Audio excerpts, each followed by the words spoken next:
In recent years of pandemics and restriction, many of us have acquired new habits. Some new and more adapted to a more digital life. Others have replaced old habits that may have already survived themselves, while some could not really be replaced by digitizing them. One of them is the fairs.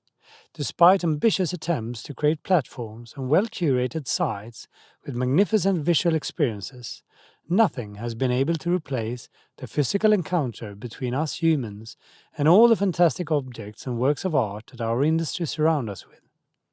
Finally, the boundaries have been opened up, the restrictions eased, and we can once again face the magical world so many of us love and let ourselves be inspired by.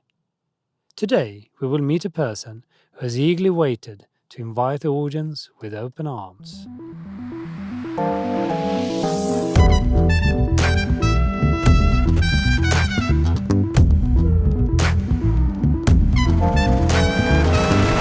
Sophie Wood, you are Fair Director of the Chelsea Antiques and Fine Art Fair. Welcome to the Barnaby's podcast, Eye of the Beholder. When it comes to antique fairs, it is not uncommon for them to be named after a geographical location. Has Chelsea Antiques and Fine Art Fair always taken place in the same premises? Yes, we're very lucky that the fair has now been running for 70 years. At Chelsea Old Town Hall, and we're, I was looking into the history, and we're very proud of having such heritage to the fair, which we've made a big sort of part of on our fair website because we want to broadcast that to others. So it all started because there's a public library within Chelsea Old Town Hall, and the chief librarian in the time in 1951 was given the task of starting an antiques fair, as antiques were so fashionable in London and especially in the iconic King's Road. So it all started there as a one-off, and it just progressed from there. So it was sold as a commercial entity in 1951, and it hasn't stopped running ever since. Obviously, we did sadly have 1 year where it didn't run because of COVID and everything, but it was great that we came back with a 70-year celebration back in September for it. So yes, it's Chelsea is at the heart of the fair in so many ways. 70 years, that's impressive. Yeah, very proud of it. We're very honoured by it, and I think that's why we've created sort of the history and the story on our website. We wanted to share that, and we want to sort of pay homage to it for sure. So many countries have had lockdowns or more or less been closed actually for 2 years. People have hardly been able to meet, and even less have been seen in large groups, traveling and going to fairs. Do you believe that there is a pent-up need? Absolutely. When you're talking about antiques and fine art, you're talking about craftsmanship, and we've made in the last 2 years we've changed our business model, and we all had to in the industry. We've gone very much online and virtual, what have you. But when you're talking about the quality and the craftsmanship that we have, including these pieces, there is that need. We're tactile people. We want to see the pieces in person, touch them. And when you start talking to our dealers and they tell you about its provenance, they tell you about its history, its heritage, you can't help but get completely incorporated with it in that. So I think, yes, as much as we've adapted in the last 2 years, there is still that need for that face-to-face interaction and sales for sure. Exactly, because at the same time, search and buying behavior have largely moved to the web and mobile phones during the pandemic. But so you mean there is a room for physical trading venues in the future as well? Absolutely. I think they're going to run in parallel with one another. So what we're essentially offering our visitors is a 365-day shopping experience. So, we're very lucky with being owned by To Covet. We have a marketplace as well. So you can be constantly shopping, but there is also that interaction and that, face-to-face contact. It's innate with us as humans. We love to have that. So, and as I said, when you're tying it in with the craftsmanship and the pieces that you're referring to, I think people want to be in person with them as well when buying. No, in fact, I've seen some items that I already felt in love with. So I can buy them already now, right? Absolutely, we're very fortunate that we obviously want to promote our exhibitors, so we have them all displayed on our website. We're also tied into to Covert, who own the fair as well, so we've got the marketplace. But we're also then very fortunate that we do have some exhibitors who hold back some pieces that they will specifically showcase at the fair as well. So we've got to do a little bit to entice people to come through the doors as well. So, but there is what we'd love to offer our visitors is a 365-day shopping experience. You just don't ever stop shopping. Can you see need to adapt to tomorrow's fairs, or is it like business as usual, as it always has been, or can we expect anything new for this year? Yeah, I think you can. I think we're very much at the focus of visitor and exhibitor experience. It's we put them on for them essentially, but unfortunately we're still sort of accommodating to a sign of the times as well. Not everybody can travel, so we're trying to make it adaptable to those who may not be able to attend as well. So with virtual shopping experiences available. And I think we're also thinking about those that may be new coming into antiques as well and may feel a bit like, oh, I shouldn't go because I don't know enough. As long as you've got a passion for it and you want to buy, we want you there. So we're sort of doing tours as well to try and make it more accessible to everybody. There's sometimes a perception that you have to be knowledgeable in order to attend. You just have to have a passion. That's all you have to come through the doors. That's all we ask. And I guarantee you, if you ask an exhibitor a question, you will be there for a while and they will tell you everything you want to know. So do not be feared that you may not have the knowledge. You'll walk away with far more than when you entered. I guarantee it. And that is actually very, I think that's one of the main arguments why to be on fairs, because there's so much knowledge under the same roof, isn't it? Oh, the expertise and the knowledge is phenomenal. I mean, I feel honoured just to be in the room with them. To walk around, and I think that's the great thing is that it's not just in one discipline. We cover so many. So even if you think you're passionate about glass, say, but you walk in there and there's a picture dealer and you've spotted something you like, you're going to walk away knowing so much more. And the enthusiasm from our dealers is you can't buy it and you can't engage in, you can't install it in somebody. They've either got it or they haven't. And wow, have the antiques and fine art dealers got it, that's for sure. Can imagine. I guess we've all seen, for example, Boris Johnson's apartment styled by interior design Lulu Lytle. Yep. Or Beata Hoymann's inspiring interiors. As on Instagram and interior design magazines, it has gone from being stripped down and sober to becoming more and more eclectic today. Is it a trend you also see at the fairs, or? Yeah, and I think it's a changing trend as well. And I think, again, we've had these perceptions before that antiques and fine art only belonged in estate homes. But I think what the glory of influencers and designers have done for us is shown that they belong everywhere. If you love them and you want them in your home, that's where they belong. It's a case of you can have a modern home and antiques will look beautiful within them, even alongside different century items. They can work so well together. And I think, in these day and age now where we're all trying to be a little bit more sustainable, we're trying to be a little bit greener, and we've got beautiful pieces of furniture being passed down or antiques being passed down. I think there is that sustainability where we'd rather have something that is going to maintain its value as well. It's got a history within the family. It's got a story. That's what people want now. And I think we have to congratulate designers and influencers for doing that to us. And you see many homes now will have pieces, especially of different disciplines and different centuries, all working extremely well together and looking fantastic. With that said, do the classic brown furniture fit into the more colorful and eclectic environments? Absolutely. If done well, they can hold their own against everything. And they when you look at their provenance and you hear about their history and their story, they've lasted the length of time, and they're going to continue doing it far more than necessarily a flat pack or something. Nothing against them, but you can combine all of them together. It doesn't have to be one taste or one look or one one avenue. You can incorporate them all together. And I think that's where some say it's an eclectic look, but I think it's actually a more cohesive look, because I think it shows more about the individual than what, you can see in a magazine where that goes all well together because it's all been designed by the same person. But I think it shows more about the individual when you're bringing a real contrast of items together. But do you see any other strong trends at the moment? I think because we nothing in particular as such stands out, but I think we're still we're looking to be that green and sustainable. It's very fashionable at the moment, and I think we're very conscientious of it as well. So I think that's going to be a strong trend that's going to maintain for some time. But a few years ago, there was a strong focus on the lack of collectors, or rather the lack of growth of new collectors.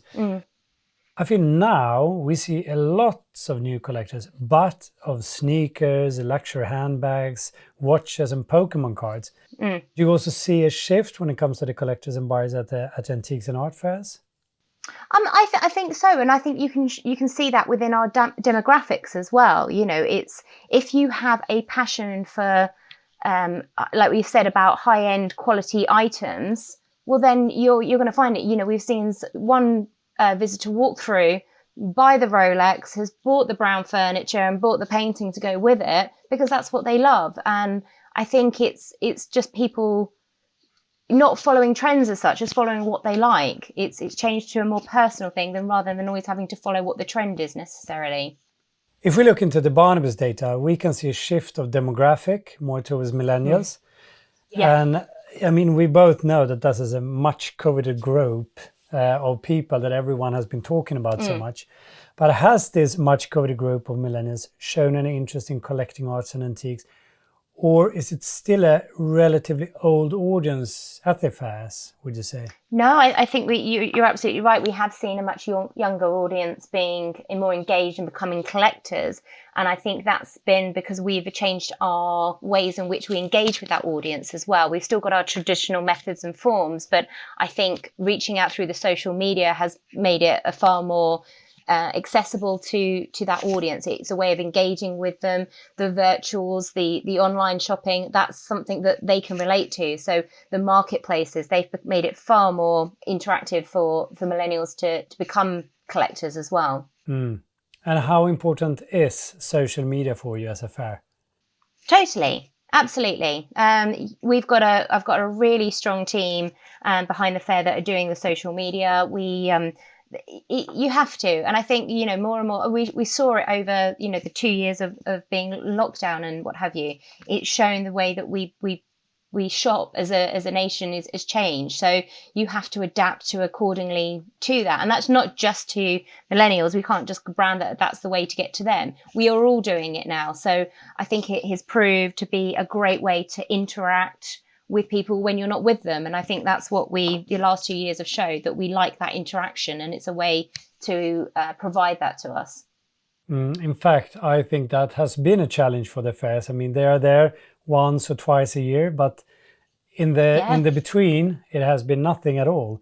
So Absolutely. I think this is obviously a great opportunity to be under the radar or be, build your brand 365 days a year, right? Absolutely. I think, if anything, the last 2 years have showed us that we've had to stop and think about the way our business models have worked and what we always thought would work. Well, it gave us the opportunities to stop and think, did it actually? And all those things that we put on the back burner because we didn't have quite enough time, and we'll do that when we've got a bit of time. Well, we had a bit of time on our hands. So it's been really impressive to see how a lot of our probably clients that you probably think wouldn't have done it have actually embraced it and come on board and gone, why haven't I done this sooner? And you're like, well, there is that. So yeah, but I think it's changed for the better. It's forced us perhaps, but we weren't expecting, but we've come out better for it as a result.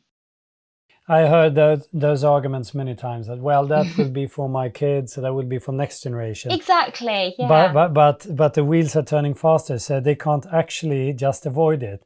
They can't wait for the next generation. Absolutely true. Yeah. And, once they've embraced it and gone on that journey, it's like no turning back, isn't it? It's like, what, why didn't I do this sooner? Well, yeah. You mentioned the age of the fair. 70 years, that's impressive. And you also say that Chelsea Antique and Fine Art Fair is the oldest of its kind on the website. What do you mean by that? Just that we've seen so many fairs come and go over the years, and everything's had an influence on them. But I'd say probably Chelsea is the one that has maintained true to its roots. It hasn't changed venues. It started in 1950. It started off as one fair a year, and then around the 1960s, there was clearly a need for it became twice a year, and the spring fair was introduced. So it's continued consecutively over there. It's changed its length of time, but it's never really gone anywhere. And I think that's what's quite remarkable about it. We've seen other fairs that have done well, but then changed venues or moved and evolved because they've had to. But I think Chelsea has been very consistent over the decades, and over 70 years, it's still in the same place. You have to make changes accordingly, but it's still true to its roots, what it started out to achieve back in 1951. So it's done well.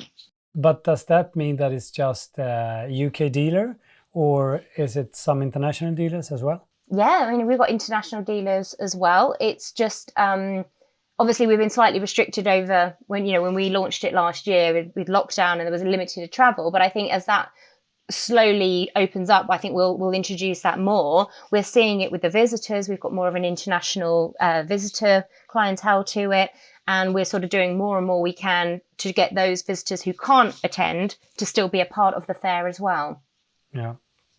And obviously, whether both the audience and the exhibitors are internationally or coming from UK, for sure the items are from the whole world, right? Oh, absolutely. Worldwide. And it's going to be, I mean, it's when you put, I think, this is the kind of thing I've always wanted to do. Is when you look at the facts and the figures about a fair, they're really quite remarkable. When you look at, the number of countries that you cover through visitors or, through exhibitors and where these pieces originally came from, I think it would be quite impressive. So I think that's one on my to-do list. I think it's been on the back burner, but maybe I need to bring that to the forefront. But I think it's fascinating when you look at what is all brought together over the course of a week is fantastic. Mm. And with that said, can you mention some highlights already now? Some of them I can and some of them I can't. Unfortunately, with some of the dealers, as I said, a lot of them will hide it. They'll keep it under wraps and everything so they can showcase it at the fair, which for me is fantastic. But I mean, a lot of them, they're still working it out. We've actually, a lot of them have been busy in fairs already that have taken place this year, which is great and have been hugely successful. So I think, if you want to see the key pieces, have a look on the website and you'll see the ones that they're shining about now, but be prepared. There'll be some there that will never have been seen yet before. So yeah, we were very lucky. It will be even better. Yeah, last September we were very lucky that Martin Downer he brought in Cromwell's watch, which was just absolutely phenomenal. So you get these pieces. We've got I get blown away by it. It's I mean, even still, the amount of fairs that I've organised, I still get blown away by the quality and the uniqueness of the pieces that appear there on site. I always say to people, you only regret what you don't buy. Do you agree with that? Oh, the expression fear of missing out. I think, the amount of times we've seen visitors that are going on the first day, they'll look around and go, oh yeah, I'll come back. And I can't help if I overhear it. I feel like saying, don't, because it may not be here. And I'm not doing it to try and help the exhibitor with the sales. But so many times I've seen disappointed faces going, what do you mean you've sold it? I was coming back for it. But yeah, you don't dally around. You could miss out on a real gem there. When is the fair? So the fair will be taking place from the 22nd to the 27th of March. We will have a preview on the 22nd, and then the fair is open to the public from the 23rd to the 27th, of which you can get complimentary tickets via our website, which is chelseaantiquesfair.co.uk.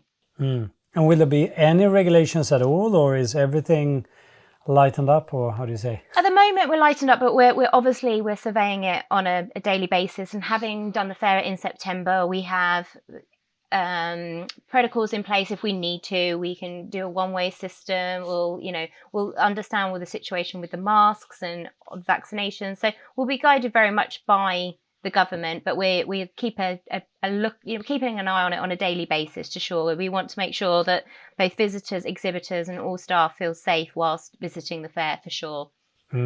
Interesting. So I think we have something really nice to look forward to. And if you send me an invitation, I promise to be there. Wonderful. Then that's my next job on my to-do list, is to send you the invitation ready for sure. We'd love to have you there. Okay. Thank you so much, Sophie. Thank you. It's been a pleasure speaking with you.